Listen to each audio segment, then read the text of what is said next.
ओम शांति। भगवत गीता श्लोक क्लास में आज का श्लोक है 8वें अध्याय का दूसरा श्लोक।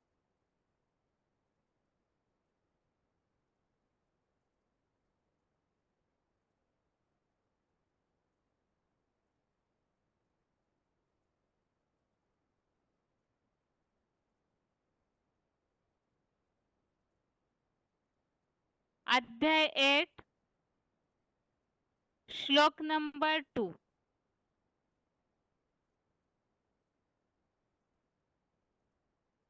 श्लोक है अधियज्ञः कथम कोत्र देहेऽस्मिन् मधुसूदन प्रयाणकाले च कथम ज्ञेयोऽसि नियतात्मभिः। श्लोक दोबारा। अधियज्ञः कथम कोत्र देहेऽस्मिन् मधुसूदन प्रयाणकाले च कथम ज्ञेयोऽसि नियतात्मभिः।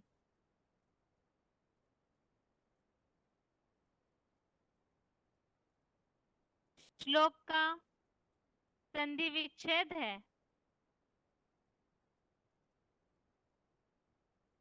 अधियज्ञः कथम क अत्र देहे अस्मिन् मधुसूदन प्रयाणकाले च कथम ज्ञेयः असि नियतात्मभिः। संधि विच्छेद दोबारा। अधियज्ञः कथम क अत्र देहे अस्मिन् मधुसूदन प्रयाणकाले च कथम ज्ञेयः असि नियतात्मभिः।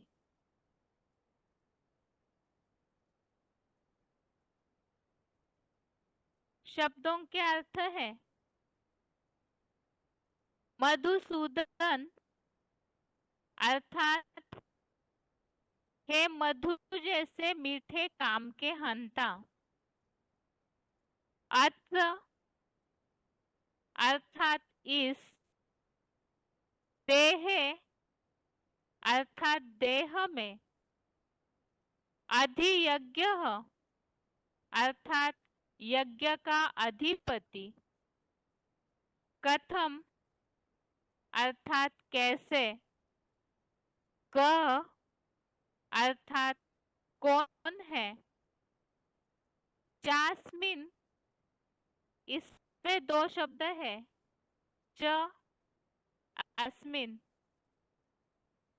च अर्थात और अस्मिन अर्थात इसमें प्रयाण काले अर्थात महामृत्यु के समय नियतात्म भी अर्थात वशीभूत मन बुद्धि वालों द्वारा कथम अर्थात कैसे ज्ञेयोसी अर्थात जानने योग्य है।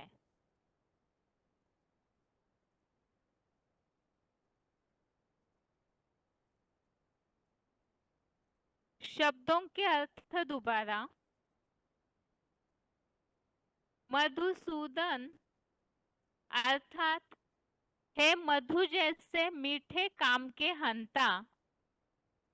अत्र अर्थात इस देहे अर्थात देह में, अधियज्ञ अर्थात यज्ञ का अधिपति, कथम अर्थात कैसे, क अर्थात कौन है, चास्मिन इसमें दो शब्द है, च अस्मिन, च अर्थात और, अस्मिन अर्थात इसमें, प्रयाण काले अर्थात महामृत्यु के समय, नियतात्म भी अर्थात वशीभूत मन बुद्धि वालों द्वारा, कथम अर्थात कैसे, ज्ञेयोसी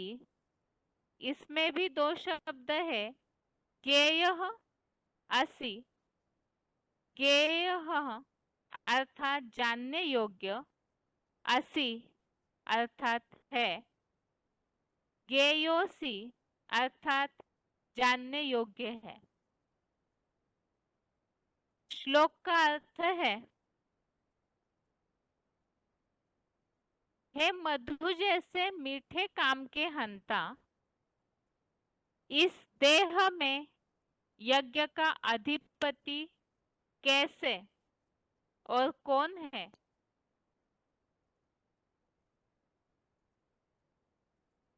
और इसमें महामृत्यु के समय वशीभूत मन बुद्धि वालों द्वारा कैसे जानने योग्य है।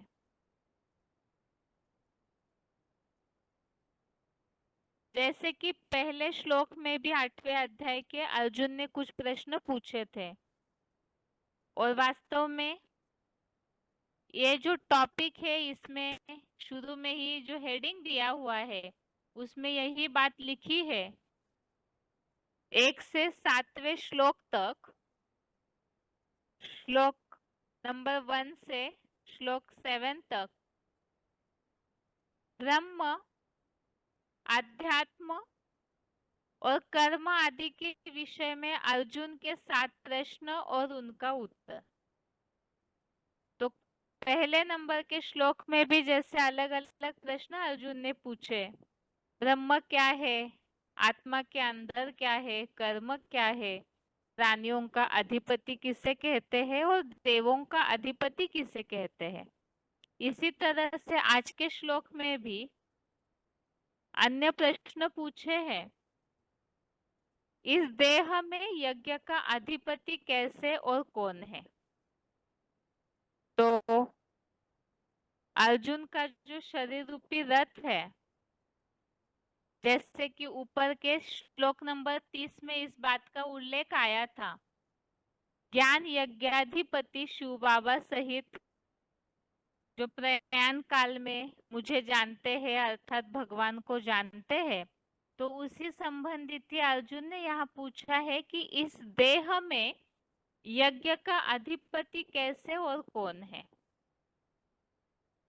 और महामृत्यु के समय वशीभूत मन बुद्धि वालों द्वारा कैसे जानने योग्य है। प्रयाण काल में सब भगवान को जानते हैं, तो किस तरह से जानते हैं, अर्थात जो जानते हैं वो कैसे उनकी मन बुद्धि वशीभूत होती है विनाश काल में, किस तरह से वो वशीभूत होकर भगवान को जानते हैं।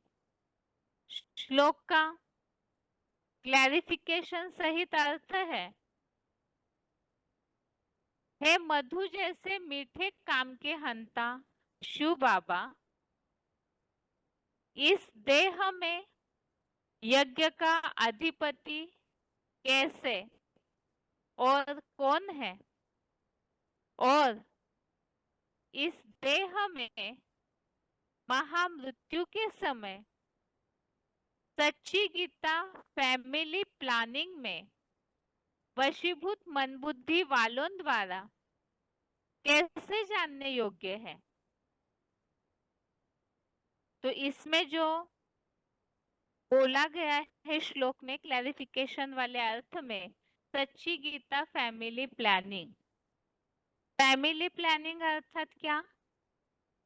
तो आज की दुनिया में जो जनसंख्या बढ़ते जा रही है, आबादी बढ़ते जा रही है, इसके लिए ही गवर्नमेंट हमेशा फैमिली प्लानिंग करवाती है, ऐसी योजनाएं बनवाती है जो कि आबादी न बढ़े।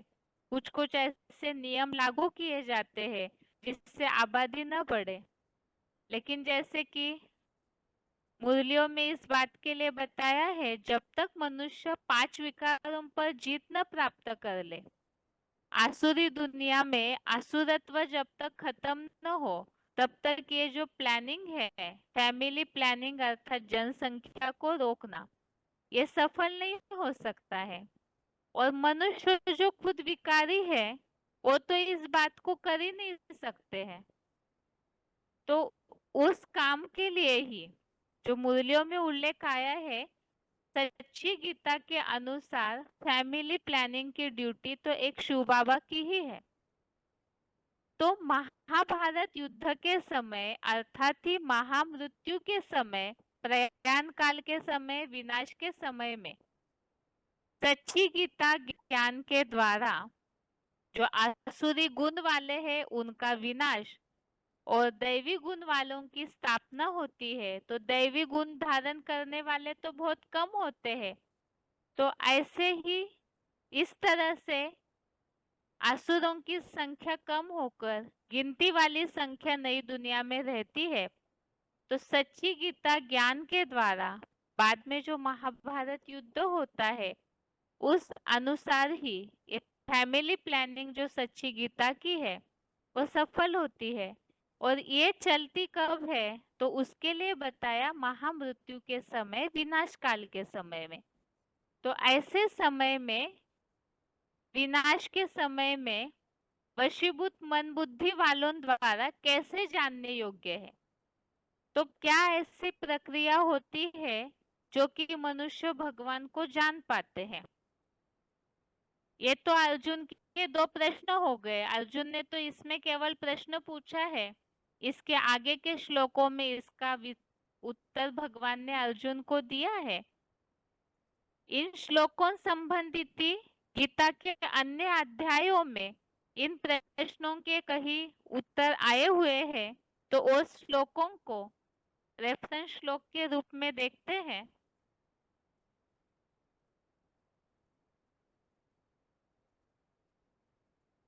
8वें अध्याय के दूसरे श्लोक संबंधित रेफरेंस श्लोक है।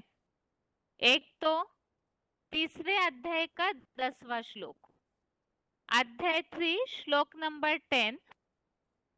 आज के श्लोक में प्रश्न पूछा है, यज्ञ का अधिपति कैसे और कौन है? यज्ञ का अधिपति अर्थात यज्ञ का मुखिया, यज्ञ का स्थापन करता कैसे और कौन है, अर्थात कैसे स्थापन करते हैं और कौन पर्सनालिटी है। तो इसके बारे में इस तीसरे अध्याय के 10वें श्लोक में इस तरह जो उल्लेख आया हुआ है कि किस तरह से यज्ञ की स्थापना हुई है और किसने की है। और 9वें अध्याय का 7वां श्लोक, अध्याय 9 का श्लोक नंबर 7। आज के श्लोक में बात आई है महामृत्यु का समय। महामृत्यु के समय कैसे जानने योग्य है, और साथ में ये जो उल्लेख आया अधिपति का, तो यहाँ 9वें अध्याय के 7वें श्लोक में जो उल्लेख है कल्पादो और कल्पक्षय, तो इस समय जो भगवान का कार्य है उसके बारे में इस श्लोक में उल्लेख आया है। और अगला है 13वें अध्याय का पहला श्लोक, अध्याय 13 का श्लोक नंबर 1।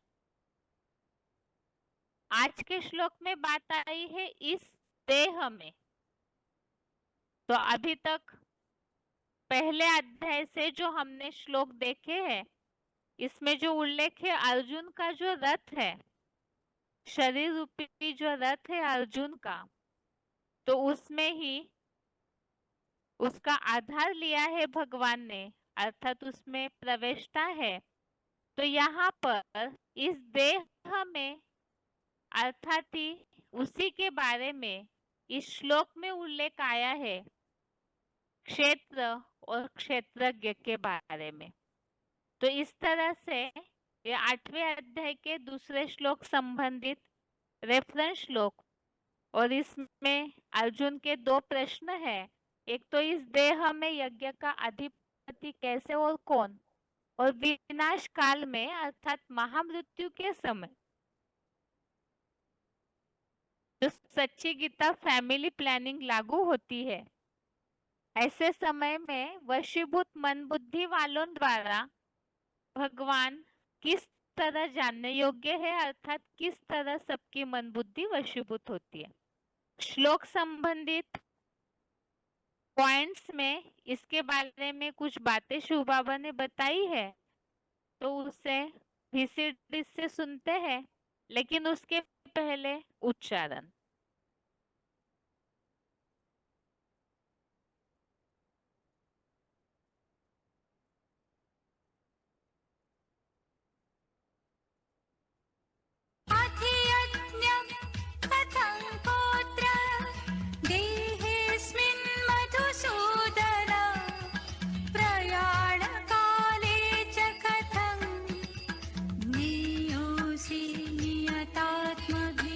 हे मधु जैसे मीठे काम के हंता शिव बाबा, इस देह में यज्ञ का अधिपति कैसे और कौन है, और इस देह में सच्ची गीता फैमिली प्लानिंग की महामृत्यु के समय वशीभूत मन बुद्धि वालों द्वारा कैसे जानने योग्य है।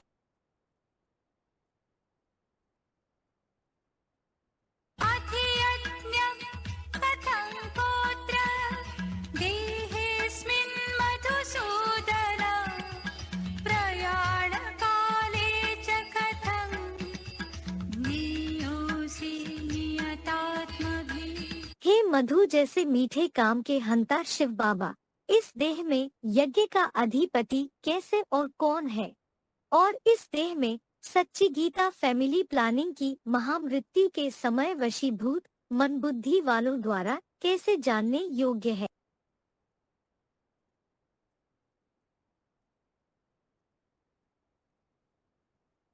आगे है श्लोक संबंधित points. VCD number 2417, VCD number 2417, 1 घंटा 52 मिनट 1 आवर 52 मिनट्स के बाद से लिया हुआ पॉइंट है। इस देह में यज्ञ का अधिपति कौन।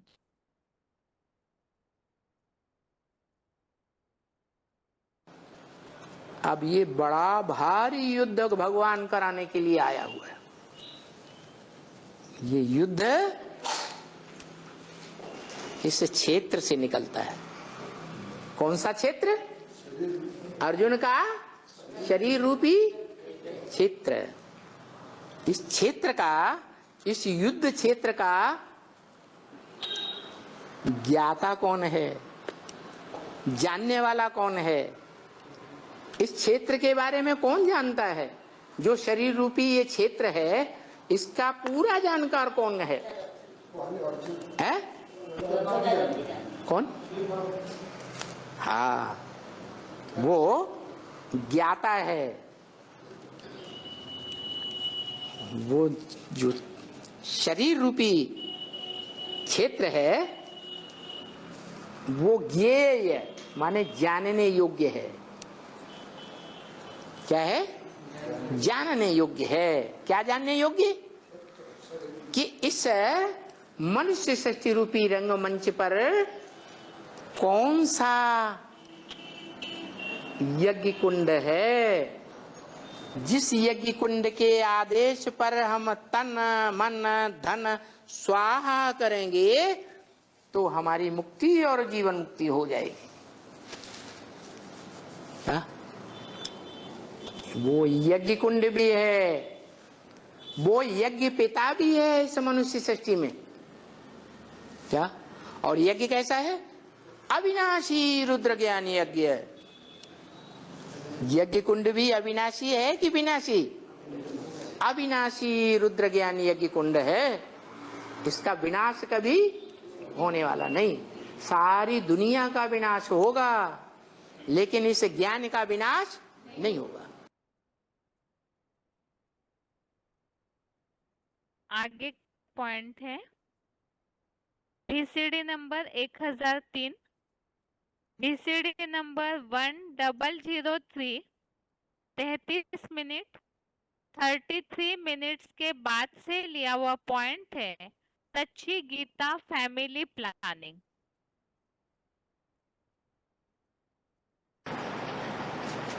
अभी ये गीता का युग प्रैक्टिकल में चल रहा है।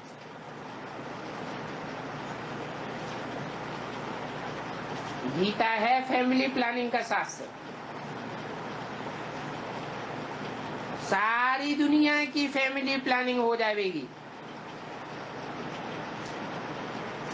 हर धर्म की फैमिली प्लानिंग हो जाएगी। हर धर्म से चुनी हुई थोड़ी सी आत्माएं नई दुनिया में जाएंगी, बाकी सब का विनाश हो जाएगा। पुरानी दुनिया का विनाश और नई दुनिया की स्थापना, ये तो बाप का ही काम है। कोई भी मनुष्य मात्र पुरानी दुनिया को नई दुनिया नहीं बना सकता। बल आकर के धर्म पिताएं धर्म स्थापन करते हैं, परंतु नई दुनिया तो नहीं बनाते। वही पुरानी परंपराएं चलती चली आ रही है। पुरानी परंपराओं का भी विनाश नहीं कर पाते। बाप आकर के उपकार करते हैं।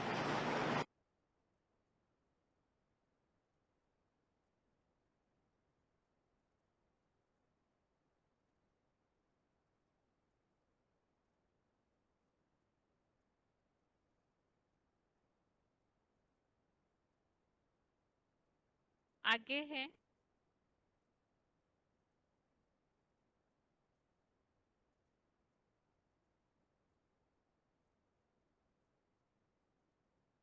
BCD number 2216, BCD number 2216 minute 42 minute के बाद से पॉइंट महामृत्यु के समय कौन?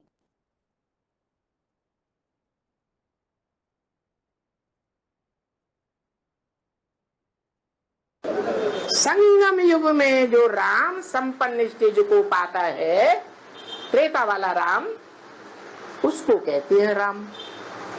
जो झाड़ के चित्र के ऊपर बैठाया गया है, सभी आत्माओं को आकर्षित कर रहा है, खींच रहा है बाप के घर की ओर। 500-700 करोड़ मनुष्य आत्मा, चाहे वो नास्तिक वर्ग की ही क्यों न हो, वो आत्माओं को भी खिंचावट होती है अंत में बाप के स्वरूप की ओर। तो उस समय के लिए वो राम है या अभिराम है? अभिराम है। अरे अभी जो योगी हैं वो उस एक की ही याद में रमण करते हैं या अन्य देहधारियों को भी याद करते हैं? और बाबा ने तो कहा है कि जब शिवरात्रि होती है तब क्या होता है? बाप की प्रत्यक्षता की निशानी बताई। क्या? जो देखे उसकी बुद्धि में सदा काल के लिए बैठ जाए कि मेरा बाप आ गया। जो कानों से 2 शब्द भी सुने, उसकी बुद्धि में सदा काल के लिए बैठ जाए कि मेरा बाप आ गया। अनिश्चय बुद्धि रूपी मृत्यु का नाम निशान न रहे।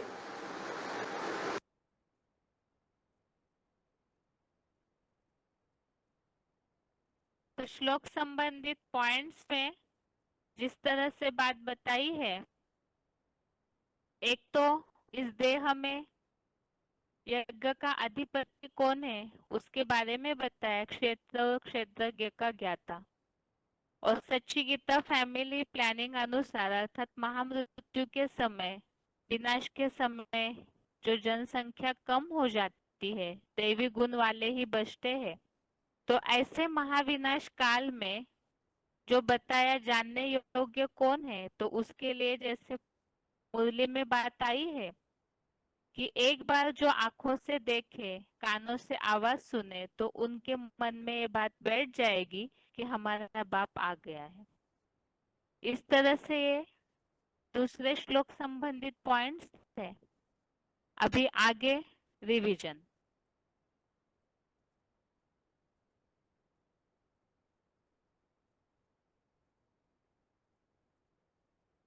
सोमवार के श्लोक टेस्ट के लिए, रिवीजन के लिए श्लोक है अध्याय 6 का 13 से 16वें श्लोक तक, अध्याय 6 श्लोक नंबर 13 से 16 तक, और 8वें अध्याय का दूसरा श्लोक, अध्याय 8 का श्लोक नंबर 2। सबसे पहले है 13 और 14वां श्लोक, अध्याय 6 का श्लोक नंबर 13, 14। ये दोनों श्लोक इकट्ठा है।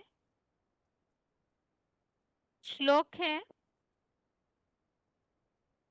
समम काय शिरोग्रीवम धारयन् अचलम स्थिरः संप्रेक्ष्य नासिकाग्रं स्वं दिशश्चा अन्वलोकयन्।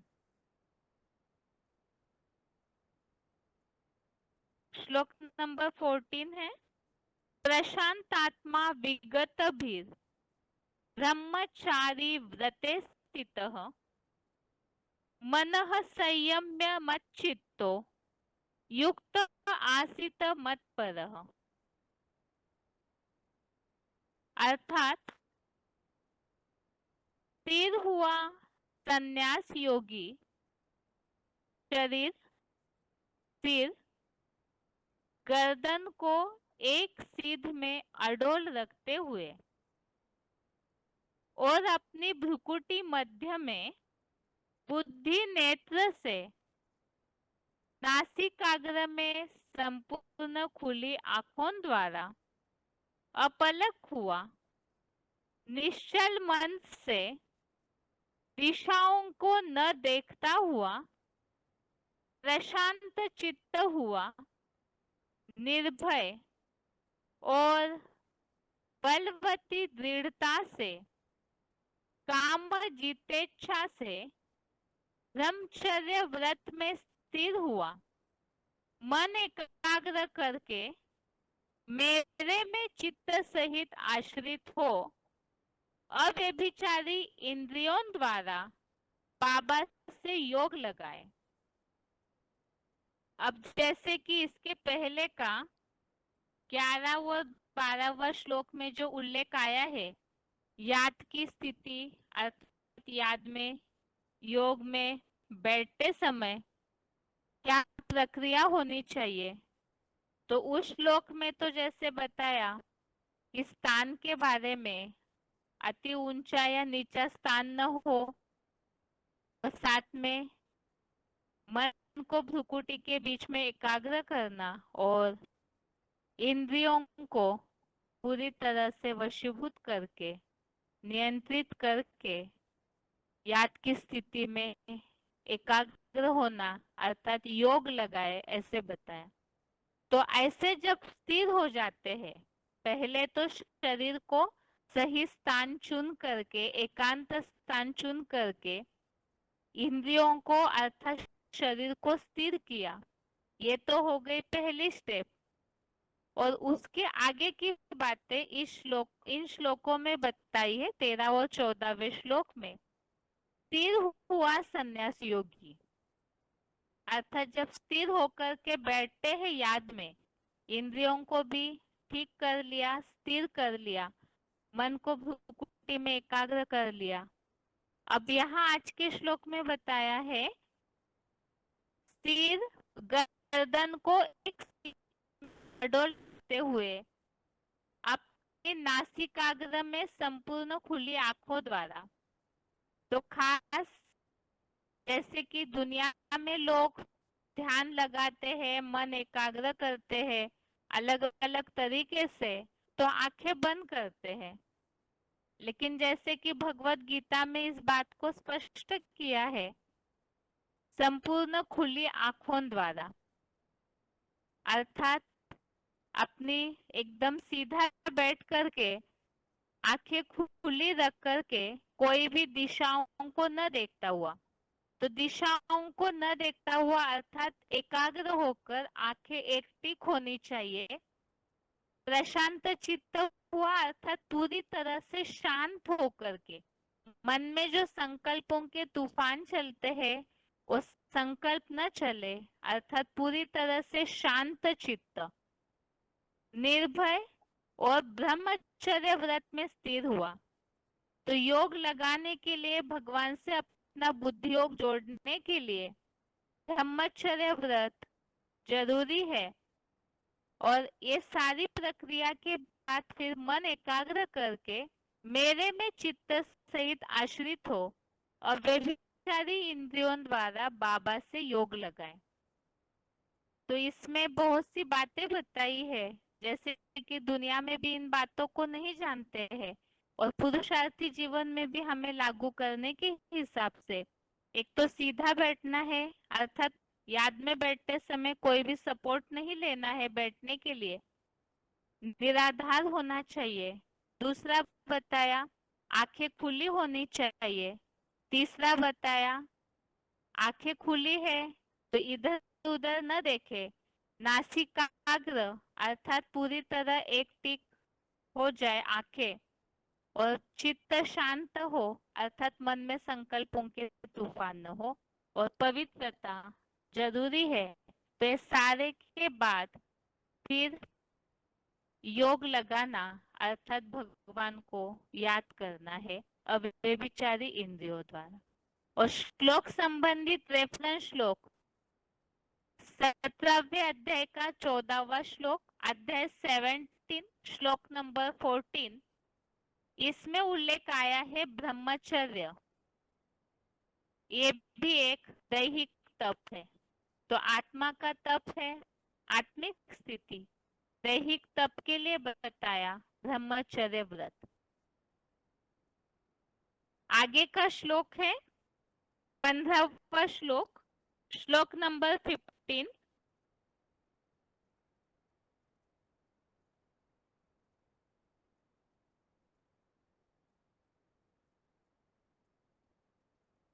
श्लोक है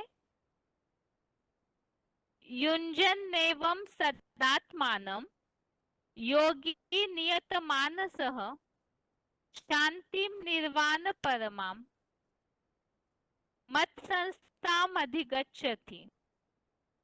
अर्थात नियमित मन वाला नियमिनाथ संन्यास योगी, अभी अभी बताया ऐसे सदैव ज्योतिबिंदु रूप सूक्ष्म अनु आत्मा को मुझे शिव ज्योति में जोड़ता हुआ मेरे में स्थित सदा असीम निर्वाण धाम की परम शांति को नंबरवार पुरुषार्थ अनुसार अति शीघ्र ही पा लेता है। तो जैसे कि 11 से लेकर 14वें श्लोक तक, श्लोक नंबर 11 से श्लोक नंबर 14 तक योग लगाने की जो प्रक्रिया है वो टोटल बताई है इन दोनों श्लोकों में, चारों श्लोकों में ही, कि किस तरह से याद में बैठने के लिए या तो भगवान से अपना मन जोड़ने के लिए, बुद्धि का योग लगाने के लिए क्या प्रक्रिया होनी चाहिए।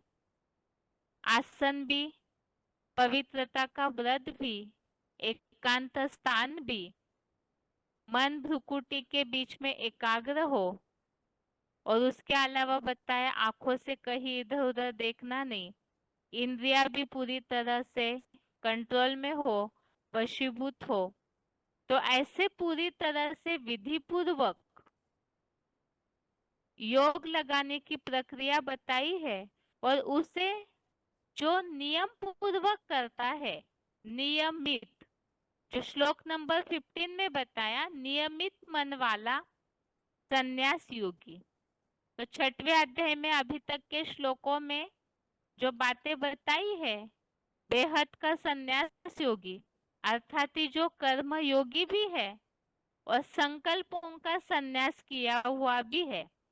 तो ऐसा जो बेहद का कर्म योगी सन्यासी है, वो नियमित मन वाला अर्थात नियमित इन सब बातों का, नियमों का पालन करने वाला, सदैव ज्योति बिंदु रूप आत्मा को शिव बाबा से, मुझ शिव ज्योति से जोड़ता हुआ, मेरे में स्थित अर्थात जो इस तरह से याद की प्रैक्टिस करेंगे तो उनकी प्राप्ति के विषय में बताया कि वो निर्वाण धाम की परम शांति को अति शीघ्र पा लेता है। तो जो शिव है वो तो शांति का सागर है, और उनसे जो लगातार बुद्धि योग जोड़ेंगे तो जिनको याद करते हैं वैसे बन जाते हैं। तो यहाँ बताया कि निर्वाण धाम की परम शांति को पा लेते हैं नंबरवार पुरुषार्थानुसार। तो जितना जो इस नियम का पालन करेंगे उसी अनुसार निर्वाण धाम की परम शांति को अनुभव करेंगे। और इसी श्लोक संबंधित रेफरेंस श्लोक जो और भी अध्यायों में उल्लेख आया हुआ है, इस तरह निर्वाण धाम की परम शांति को पाने का अलेख शब्दांकनों के साथ। पहले तो है 5वें अध्याय का 24वां श्लोक, अध्याय 5 श्लोक नंबर 24। इसमें भी इस तरह से उल्लेख आया हुआ है कि जो अंदरूनी सुखमय और आनंदित है, आत्म ज्योति बिंदु में स्थिर, नंबरवार पुरुषार्थ अनुसार ब्रह्मलोक में स्थित हुआ। यहाँ ब्रह्मलोक में स्थित हुआ अर्थात जहाँ याद करने की बात आई है, तो वहां अपनी बुद्धि को जिन्होंने स्थिर किया है साकार में, निराकार में, और ऐसे जो स्थित हो जाते हैं, तो ऐसा योगी परम ब्रह्म का निर्वाण पद पाता है। तो निर्वाण धाम और निर्वाण पद और निर्वाण धाम की परम शांति, ये बातें एक ही है। ये तो इसके पहले के कई उल्लेखों में भी हमने इस बात को देखा है। और आगे दूसरे अध्याय का 70वां श्लोक, अध्याय 2 का श्लोक नंबर 70, इसमें उल्लेख आया हुआ है शांति को पाने का। तो जहाँ सारी इच्छाएं पूरी तरह से समुद्र में मिक्स हो जाती है, तो यहाँ भी जो इच्छाएं एक शिव बाबा में समाई, इच्छा मात्रम अविद्या जो बन जाते हैं और बाप मिल गया, सब कुछ मिल गया, ऐसे जो सोचते हैं, अर्थात एक भगवान से ही जो बुद्धि योग लगाते हैं, तो उन्हें शांति की प्राप्ति होती है। ये है श्लोक नंबर 15। और इसके आगे का श्लोक है 16वां श्लोक, श्लोक नंबर 16 है, नात्यश्नतस्तु योगोस्ति न चैकांत मनश्नतः न चाति स्वप्नशीलस्य जागृतो नैव चार्जुन। अर्थात हे ज्ञानधन जेता अर्जुन, न तो अधिक खाने वाले को बहुत आलस्य, नींद आने कारण, और न सभी संसारी भोगियों को भूख सताने से बिल्कुल उपवास वाले का योग लगता है, तथा न अधिक सोने वाले का और न पूरा जागने वाले का ही अच्छा योग लगता है। यहाँ जैसे कि श्लोकों में हम टॉपिक देख रहे थे, 5वें श्लोक से आत्म उद्धार की बात के लिए, तो आत्मा के उद्धार के लिए पहले शुरू के श्लोकों में उल्लेख आया था आत्मा को किस तरह से ऊपर चढ़ाना है, एकाग्र करना है ज्योति बिंदु में, भ्रष्ट इंद्रियों की अधोगति में नहीं जाने देना है। और ऐसा जो आत्मजयी बन जाता है, उनकी बहुत सारी निशानियां भी श्लोकों में बताई, साधनों में, व्यक्तियों में, परिस्थितियों में किस तरह से ऐसा आत्मजयी समान रहता है। ज्ञान और विज्ञान योग से वो तृप्त रहती है आत्मा, और ऐसे के लिए ही आत्मिक स्थिति धारणा के बाद याद की प्रक्रिया बताई, और ऐसा योगी बनने के लिए क्या जरूरी है। याद की स्थिति में बैठने की प्रक्रिया, निरंतर योग लगाने से प्राप्ति बताई कि परम धाम की, निर्वाण धाम की अकूट शांति प्राप्त होती है। तो ऐसी अनोखी प्राप्ति करने के लिए याद जरूरी है, और उसके लिए भी किस बात का ध्यान रखना है वो इस 16वें श्लोक में बताया कि अधिक खाने वाले का अधिक भोगी बनते हैं तो भी योग नहीं लगता, क्योंकि बहुत खाएंगे तो नींद आएगी, आलस आएगा, तो मन एकाग्र नहीं होगा, क्योंकि इंद्रिय अपने विषय भोगों की ओर खींचती रहेगी। और जो भूख सताएंगे, अर्थात बहुत अधिक उपवास करने वाले, तो उनका भी योग नहीं लगेगा, क्योंकि दुनिया में भी कहा जाता है भूखे भजन न होए गोपाला। और इसी तरह से अधिक सोने वाले का और न पूरा जागने वाले का अच्छा योग लगता है। तो योगी की परिभाषा तो हमने इसके पहले भी देखी है, समत्वम योग उच्यते। योगी अर्थात ही बैलेंस, हर चीज में बैलेंस वाला। तो वही बात यहाँ पर भी याद की प्रक्रिया के लिए खान पान, रहन सहन, जो मुरलियों में उल्लेख आता है, तुम बच्चों का खान पान, रहन सहन बीच का साधारण होना चाहिए, न अति ऊंचा न नीचा, बैलेंस होना चाहिए। अभी आगे है आज का श्लोक जो अभी अभी पढ़ चुके हैं, एक बार उसका रिवीजन करते हैं। श्लोक है, अधियज्ञः कथम कोत्र देहेऽस्मिन् मधुसूदन प्रयाण काले च कथम ज्ञेयोऽसि नियतात्मभिः। तो ये 8वें अध्याय के दूसरे श्लोक के बारे में हमने अभी अभी समझा कि अर्जुन के मन में प्रश्न निर्माण हुए हैं, तो 7 प्रश्न उन्होंने पूछे हैं भगवान से। तो उसमें से यहाँ पे 2 प्रश्नों का उल्लेख है श्लोक नंबर 2 में। अर्थ है श्लोक का है, मधु जैसे मीठे काम के हंता शिव बाबा, इस देह में यज्ञ का अधिपति कैसे और कौन है, और इस देह में महामृत्यु के समय सच्ची गीता फैमिली प्लानिंग में वशीभूत मन बुद्धि वालों द्वारा कैसे जानने योग्य है।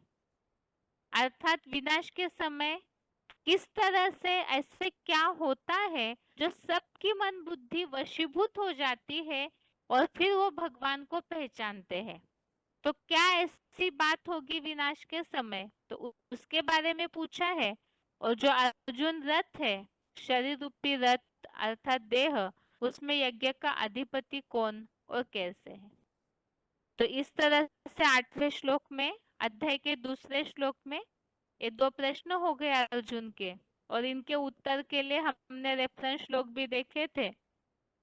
तीसरे अध्याय का 10वां श्लोक, अध्याय 3 का श्लोक नंबर 10, इसमें उत्तर आया है कि कौन है यज्ञ का अधिपति, यज्ञ का कर्ता, शुरुआत करने वाला, स्थापन करने वाला।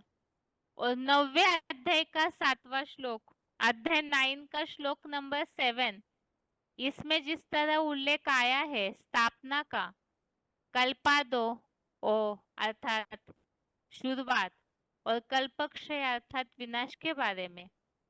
और 13वें अध्याय का पहला श्लोक, अध्याय 13 का श्लोक नंबर 1, इसमें उल्लेख आया है इस देह में, तो अर्जुन का शरीर रूपी रथ, उसके बारे में इस श्लोक में उल्लेख दिया हुआ है। इस तरह से ये है सोमवार के लिए श्लोकों की रिवीजन। श्लोक नंबर एक बार फिर से, अध्याय 6 का 13 से लेकर 16वां श्लोक, अध्याय 6 का श्लोक नंबर 13 से श्लोक नंबर 16 तक, और 8वें अध्याय का दूसरा, अध्याय 8 का श्लोक नंबर 2। इसके साथ ही आज के लिए गीता क्लास पूरा होता है। ओम शांति।